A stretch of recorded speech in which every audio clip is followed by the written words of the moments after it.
All right, we'll do it with the light on. I don't think I can go through with this. Well, do you mind if I start with that? I mean, I just don't do one-night stands. Well, I wish you'd told me before. This is the Heathrow Grange Hotel, you know. These rooms don't come cheap. I didn't want to sleep here. That's a horrible thing to say. Is it? Oh, well, I'm only joking. I'm renowned in Westminster for my sense of humour. And for my enormous majority. And for my incredible virility. And Vicky, this isn't a one-nighter. This is a first-nighter. I love you. I've loved you ever since the Sloane Girl Temp Bureau sent you into my life. Yesterday. Do you really mean that? Of course I do.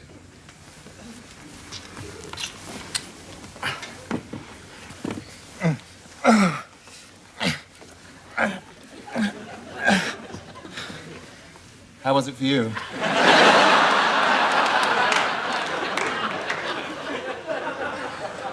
How was what? Oh, that. Well, it was, different. Really? In what way different? Sexier? Chunkier? Bigger? Quicker. Yes, because it was quick. I mean, I'm a busy man. I don't have time to waste. Besides, what is this obsession with quantity over quality? I mean, orgasm is the objective, isn't it? Magazines my wife reads are full of articles about how to have orgasms. But why they're printing them in Farmers Weekly is beyond me. Well, I've never had any problem on the climax front. Whoops, I've just done another one. I wonder what's on the telly. Alan, did you really mean it when you said you loved me? Oh, of course. Well, when I said I loved you, I really meant it. Only I've never been to bed with a married man before. Well, not unless you count Daddy. Shh! That's my favourite dad. Alan, I'm so glad you do love me, because I forgot to tell you I'm not on the pill. Well, I was on the pill, but then I put on 2 stone, got spots, and no one fancied me. Oh, Alan, what would you do if I got pregnant? Oh, well, I'd leave my wife and marry you, of course.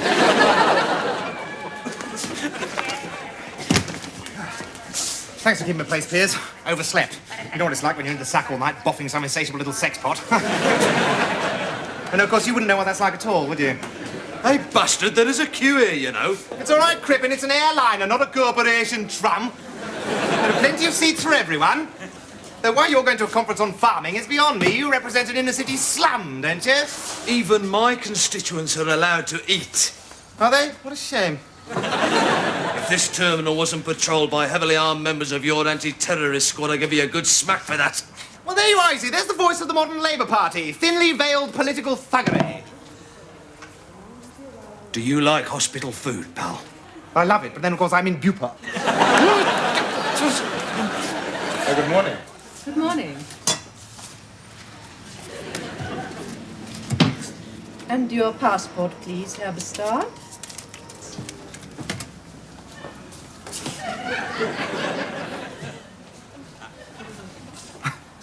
I'm sure I had it last night. I'm afraid there's rather a long queue. Would you mind stepping aside? Yes, as Hitler said to Chamberlain before he invaded Poland. Listen, my dear, I am Alan Bastard, MP. I've got the largest majority in the House of Commons, and I'm attending a conference on a subject very close to the German soul, namely pig meat. I don't need a passport. We won the war. And much good it did you. Next, please. Look, Fräulein, I can vouch for him. Yes, and who will vouch for you? Oh, well, Alan will vouch for me. Right, that's it. I demand to see the airport manager, or the airport Führer, or whatever you call him. I'm afraid Mr. Goering is unavailable. He's busy pillaging the art galleries of Eastern Europe. Smoking or non-smoking? Perhaps it's in your case. What? Your passport? No. Oh, God. I must have left it at home in Yorkshire. Damn. Well, at least have a look. No, it's not in here. Well, it might be. I'm always losing things and finding them in unexpected places. Yes, that's because you're a congenital idiot, Piers.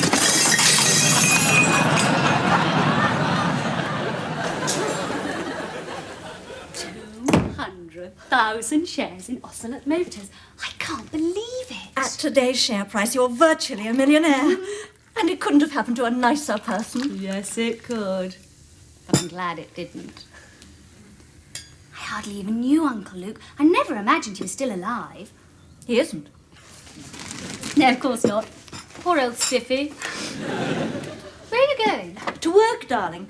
I mean, we don't all have dead Uncle Lukes, and I am still Alan's political agent. You won't be when I've finished with him.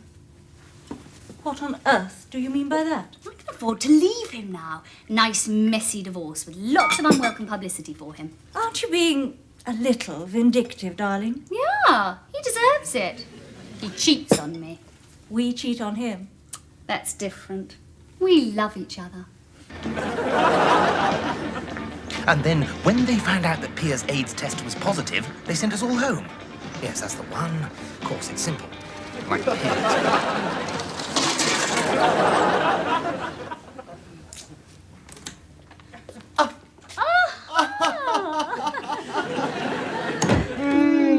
Mwah! Now, I know what you're thinking. Yeah. What's Alan doing back so early from the conference? Well, you're not going to believe this. But last month, we all had routine blood tests, and Piers, of all people, turns out to be a raving... You left it in your bedside drawer. Oh, I know about that, darling. Under the March 1987 amendment to the European Community Travel Agreement, members of Parliament on official business don't actually need to carry the passport. Shut up, Alan. I'm not Piers. I mean, why don't you just admit that you spent last night in some airport hotel with some little typist, for whom I feel nothing but the deepest pity? I see. Well, if you prefer to think the worst, Sarah, rather than listen to my perfectly logical explanation, quite frankly, I don't know how this marriage is going to survive. It isn't. I've just inherited £1 million, and I'm going to divorce you.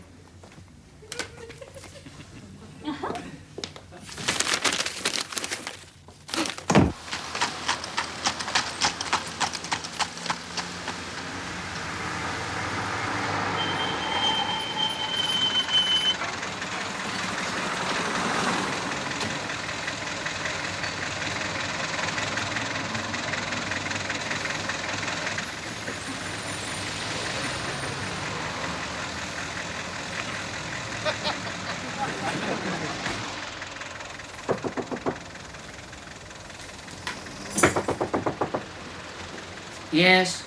Edwina Curry likes it hot and spicy. That's the passport, isn't it? You know you're being real crap, Norman. Of course. That's the whole object of the exercise. How do you mean? Well, it's all a matter of perception.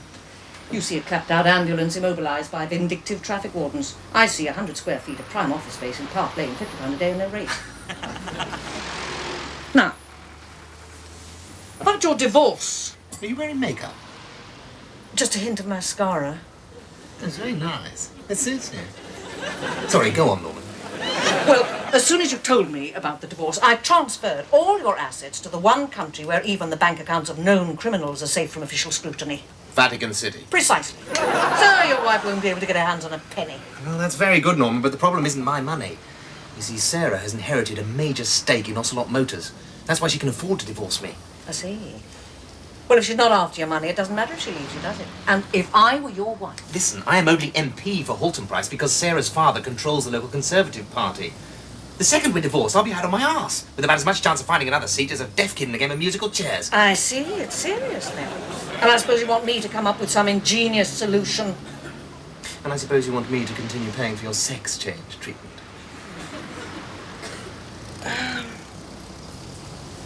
Has she actually got the shares in her possession yet? I don't think so. Her uncle died abroad, so there's all the legal formalities to go through. Good. Gives you a little time. To do what? It's obvious.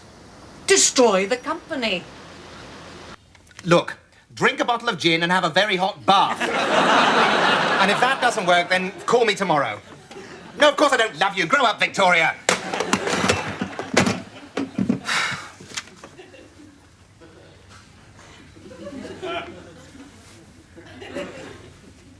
Where have you been?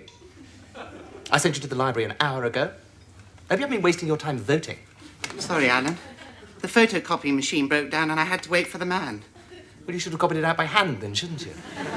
Come on, give. Look, Alan, I'm not your servant, you know. If you were, I would have sacked you years ago. Do you think I could have a drink? I don't see why not. Just make sure you're back from the bar by 11. I might need you. Let's see, Ocelot. Company report 1986-87. Profits up 34%.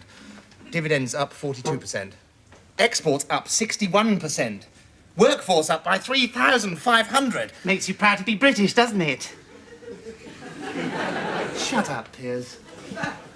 No strike agreement extended for a further 5 years. God, it'd be easier to bankrupt Jeffrey Archer.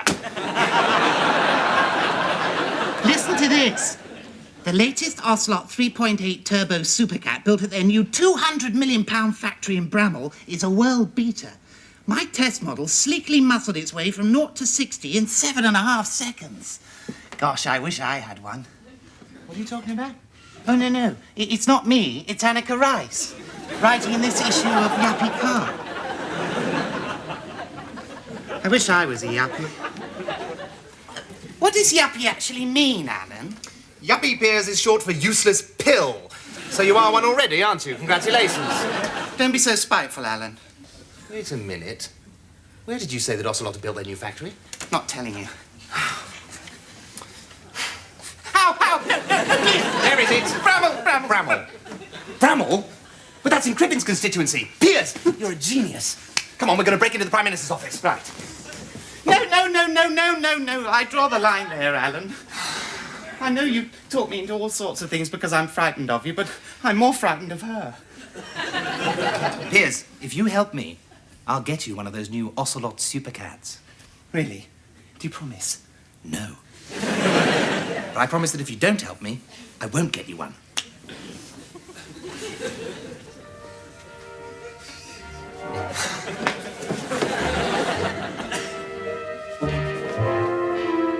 Piers! Stop tiptoeing along like Wee Willie Winky. It's all right, we're not trespassing. Yet? Look, it's perfectly safe. She's in Washington for the state unveiling of Reagan's new nose. What if we bump into someone else? This time of night, we're not going to bump into anybody. Where do you gentlemen think you're going? We're not going anywhere near the Prime Minister's office, if that's what you're thinking. That's all right, sir. We're just taking an evening stroll, drinking in the historic ambiance. Yes, well, I shall have to ask you to identify yourself, sir. Several ministerial offices on this floor. Can't be too careful. I completely understand. You're Alan Bastard. Bastard. You're the member who got that bill through arming us police, aren't you? Indeed, I'm proud to say that it was I. And it wasn't an easy job. But I felt you chaps needed the tools to finish your work. Yes, well, I'm a big fan of yours, sir. If I shook you by the hand, would it be a terrible liberty? Yes, it would, but perhaps this once. And this is Mr. Fletcher Dervish, who helped draft the bill. Possibly the finest legal brain in this corridor at the moment. Real honour, sir. Oh, is it? Tell me, officer, do you find the gun makes a great deal of difference to your work? Oh, revelation, sir, revelation. I mean, take last Saturday. Yeah. A mate of mine on the Met was policing the Chelsea match. Some hooligan threw a bottle on the pitch, so he draws his piece and blows him all across the half-time scoreboard. A splat. Yeah, wasn't no trouble after that, sir. Oh, yes, you've done us bobbies a right favour. I mean, in this day and age, who needs a truncheon? Right. Though, the wife likes it, mine, when I'm on nights. Something for her to grab hold of. If she thinks she is an intruder. Oh. Tell me, officer, since we're such kindred spirits, I wonder if you could do me a little favour. If I can, sir. Well, it's not really for me, it's for Mr. Fletcher Dervish. You see, he's never been inside a ministerial office, and unlike me, he's never likely to get the chance to do so. So, if you could just let him peek inside one, you know, need me anything grand, agriculture, fish and food, or, God, Northern Ireland even. Well, I don't know, sir. I shouldn't leave my post. Well, I'll keep an eye out for you. All right, Mr. Bastard, as it's you. Right, now, this particular part was structured in 1744. Around the corner here, we have a broom cupboard that was originally Lord Palmerston's cars.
times the minister denies it. And he will. I have it here in black and blue. And on the Prime Minister's very own note paper, I quote, Mr. Speaker, "My government fully supports the proposal of the Board of Ocelot Motors to de-unionise their factories and reduce wages by 30% to ensure price competitiveness into the next decade."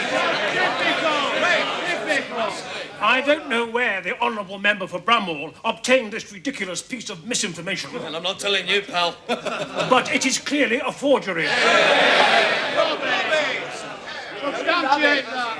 Mr. Speaker, the government quite clearly wants us to believe that it is a forgery. But I'm sure I speak for all members on this side of the House when I demand a full public inquiry. No, not a public inquiry. That'll take 10 years. This isn't going badly enough, Piers. Do I have a choice of colour? What? My new Ocelot Supercat. Oh, shut up. Shout outrageous, Piers. Outrageous, Piers! But some public-spirited employee at Ocelot has had the decency to leak this letter to me, and I will not betray his trust. Mr. Speaker. Order. Mr. Speaker. Order. Mr. Bastard.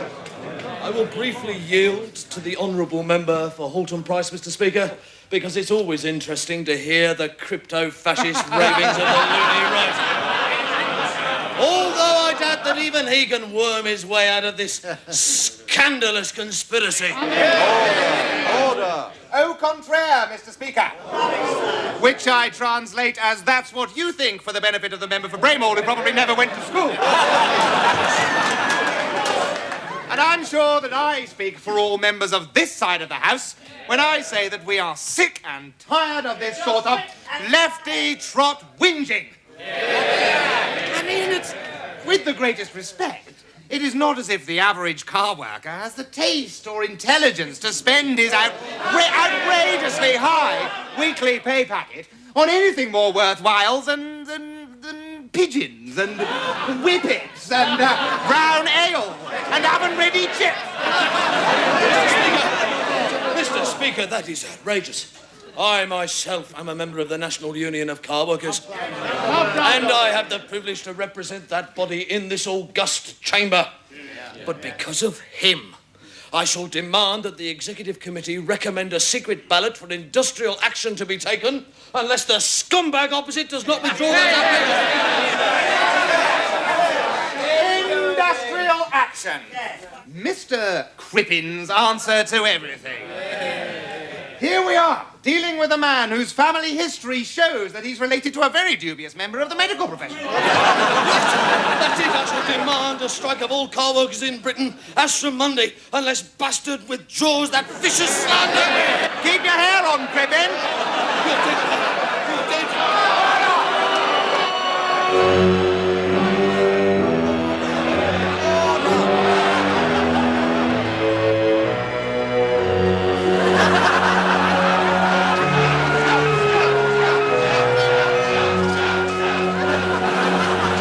Financial Times? Of course. The stock exchange has suspended dealing in Ocelot shares, so I suppose Sarah won't be divorcing you now. So what? Well, you did say you'd get me an Ocelot Supercat if I helped you. Well, you actually believed me. Well, I did at the time. I suppose I'm really rather stupid. Yes, you are, Piers. Very stupid. Very loyal.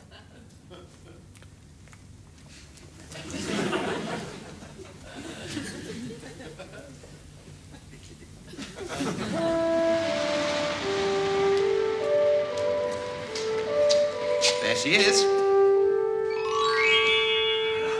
It's super. Thank you, Alan. My pleasure. Oh, no touching, please. I'm sorry I couldn't get you a black one, Piers, but they don't seem to be making very many at the moment. Well, go on, get in. Try to have the size.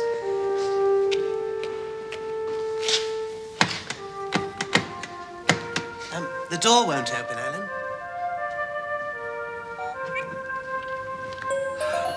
Wonderful. That's lovely. You really didn't need to, you know. Well, of course I did, Piers.